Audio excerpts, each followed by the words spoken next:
इस वीडियो में जो भी आपके थ्योरम्स हैं चैप्टर सर्कल से, तो इस चैप्टर से रिलेटेड कुछ थ्योरम्स हम डिस्कस करेंगे, यानी कि वृत्त से जुड़े कुछ प्रमेय हम डिस्कस करेंगे।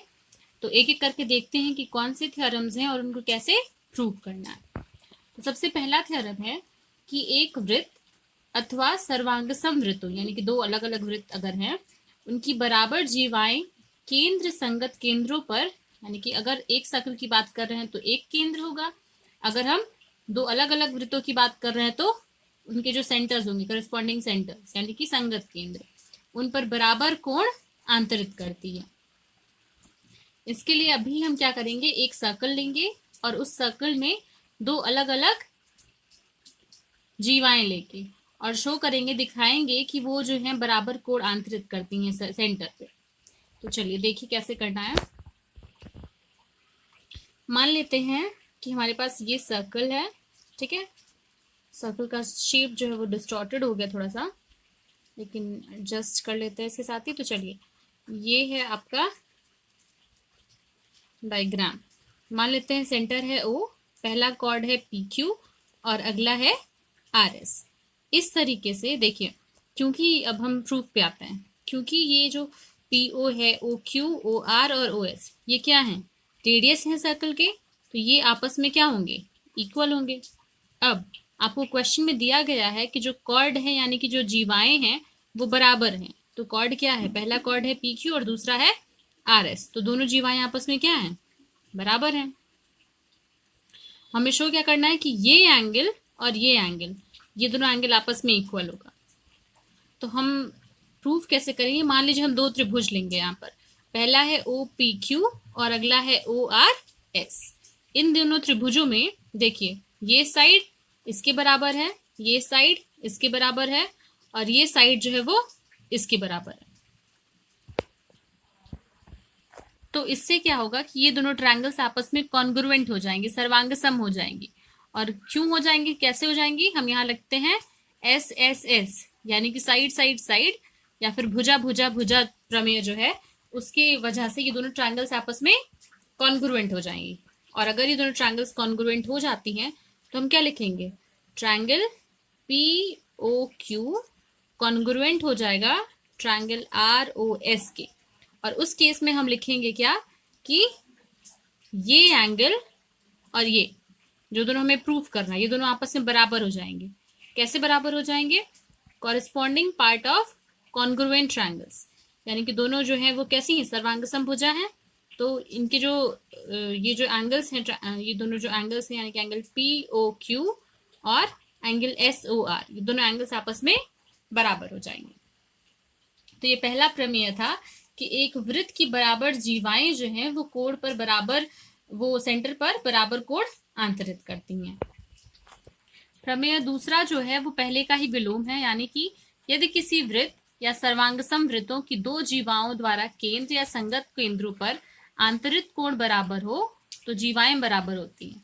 यानी कि अगर ये जो एंगल्स बन रहे थे वो बराबर हो तो हम क्या कहेंगे कि ये साइड्स आपस में, ये जो पी क्यू और आर एस, ये जो कॉर्ड्स बने हुए हैं, ये दोनों आपस में क्या हो जाएंगे, इक्वल हो जाएंगे। तो जैसे हमने पहला थ्योरम किया है वैसा ही सेम ये प्रमेय 3 भी है, सेकंड फर्स्ट सेकंड, इस तरीके से आप समझ सकते हैं। अगला है प्रमेय 3, यदि किसी वृत्त अथवा सर्वांगसम वृत्तों के दो चाप सर्वांगसम हो तो संगत जीवाएं बराबर होती हैं। अब हम थर्ड थ्योरम जो है उसको प्रूव करेंगे। इसके लिए हम दो अलग अलग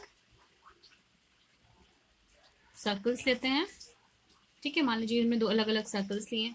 ये हो गया सेंटर, एक का सेंटर हम ओ लेते हैं, अगले का सेंटर हम ओ डैश लेते हैं, और यहां से ये बन गया, यहां पर इसका नाम देते हैं पी क्यू और इसका नाम देते हैं आर एस। अब आपको क्वेश्चन में दिया गया है कि ये जो दोनों सर्कल्स हैं वो क्या हैं, कॉन्ग्रुएंट है, यानी कि सर्वांग सम है, तो ये बराबर होगा, तो यानी कि दोनों का रेडियस आपस में क्या हो जाएगा, इक्वल हो जाएगा। यानी कि पी ओ बराबर ओ क्यू बराबर किसके, ओ डैश आर के बराबर ओ डैश एस के, और ये चारों किसके बराबर हैं, स्मॉल आर, यानी कि इन दोनों का रेडियस जो है सर्कल्स का वो क्या है, सेम है। अगली चीज आपको दी गई है कि आर्क पी क्यू कॉन्ग्रुएंट है आर एस, यानी कि दोनों आर्क्स जो है वो क्या है, इक्वल है।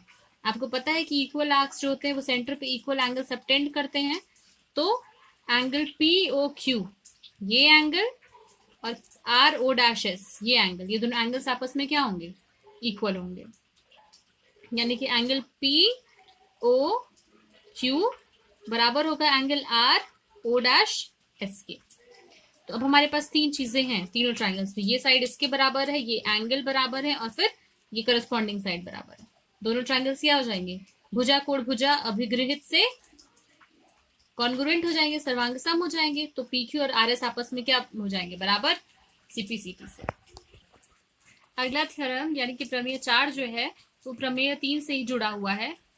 प्रमेय 3 में हमने दिखाया था कि यदि किसी दो सर्वांगसम वृत्त में उनके चाप सर्वांगसम हैं तो संगत जीवाएं क्या होती हैं, बराबर होती हैं। और हम यहाँ पर दिखा रहे हैं कि यदि किसी वृत्त के या दो सर्वांगसम वृत्त लिए हम और अगर उसमें उसकी दो जीवाएं समान होती हैं तो उनके संगत जो चाप हैं यानी कि जो आर्क है, करस्पॉन्डिंग आर्क्स हैं, वो भी क्या होंगे, आपस में सर्वांगसम होंगे।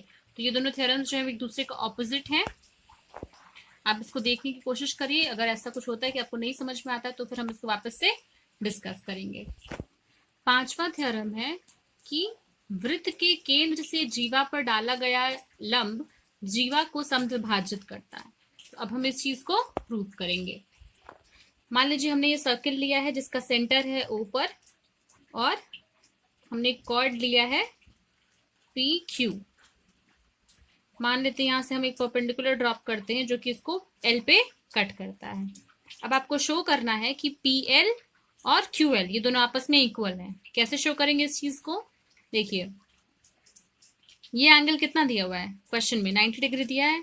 तो पहली चीज तो ये हो गई कि ये दोनों एंगल्स क्या है, 90 डिग्री पे है ना। अगली चीज क्या हो गई कि दोनों में ये जो साइड है ओपी और ओ क्यू, यानी कि हम पहले चीज तो ऐसे समझिए कि ट्रायंगल ओ पी एल और ट्रायंगल ओ क्यू एल इसमें ये दोनों साइड्स बराबर हैं क्योंकि रेडियस है, ये कॉमन है और दोनों एंगल्स क्या हैं, आपस में इक्वल हैं।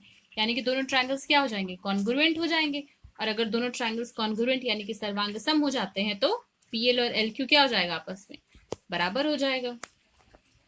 तो इस तरीके से हमने क्या प्रूव कर दिया कि यदि अगर हम एक सर्कल लें और उससे हम उसके सेंटर से यानी कि केंद्र से जीवा पर एक लंब डालें तो जीवा को वो क्या करेगा, समद्विभाजित करेगा, यानी कि दो इक्वल हिस्सों में उसको बांट देगा। इसी तरीके से प्रमेय 6 जो है वो प्रमेय 5 का विलोम है। क्या कह रहा है कि वृत्त के केंद्र और जीवा के मध्य बिंदु को मिलाने वाली रेखा जीवा पर लंब होती है, यानी कि ये एंगल कितना होता है, 90 डिग्री होता है। तो सेम उसी तरीके से हम प्रूव करेंगे, हम इन दोनों ट्रायंगल्स को कॉन्ग्रुएंट प्रूव करेंगे। फिर सीपीसीटी से एंगल ओ एम पी और एंगल ओ एम क्यू ये बराबर हो जाएगा। अब क्योंकि पी क्यू एक स्ट्रेट लाइन है और ये टोटल 180 डिग्री है तो इन दोनों एंगल्स को जोड़ने पे 180 डिग्री आएगा। दोनों बराबर एंगल्स हैं तो एक एंगल कितना निकल आएगा, 90 डिग्री निकल आएगा। तो लास्ट थिंग अब हम जो इस वीडियो में डिस्कस करेंगे वो एक स्टेटमेंट है। स्टेटमेंट क्या है कि अगर आपको, जैसे आपको पहले से पता होगा कि अगर हमें एक पॉइंट दिया गया है तो उससे आप कितनी लाइंस बना सकते हैं, इनफाइनाइट लाइन बना सकते हैं। अगर आपको 2 पॉइंट्स दिए हैं तो आप क्या कर सकते हैं, एक लाइन बना सकते हैं। यानी कि अगर आपको मान लीजिए कहा जाए कि आपको लाइन बनाना है, लाइन ड्रॉ करना है, तो उसके लिए आपको मिनिमम कितने पॉइंट्स चाहिए होंगे, कितने बिंदु चाहिए होंगे। तो लाइन बनाने के लिए हमें मिनिमम क्या चाहिए होता है, 2 बिंदु चाहिए होता है। इसी तरीके से अगर हम सर्कल की बात करें तो सर्कल बनाने के लिए हमें मिनिमम 3 बिंदुओं की आवश्यकता पड़ती है, यानी कि 3 असंरेख बिंदुओं से होकर एक और केवल एक वृत्त खींचा जा सकता है। तो ये जो 3 बिंदुओं की हम बात कर रहे हैं वो कैसे हैं, असंरेख, यानी कि एक रेखा पे ये नहीं आते। तो इस तरीके से करके हमने जो थ्योरम्स डिस्कस किए हैं आप इनको वापस से रिवाइज करने की कोशिश करिएगा। और इसके साथ ही एक्सरसाइज 10A, प्रश्नावली 10A और 10B इनके क्वेश्चंस को सॉल्व करने की कोशिश करिएगा।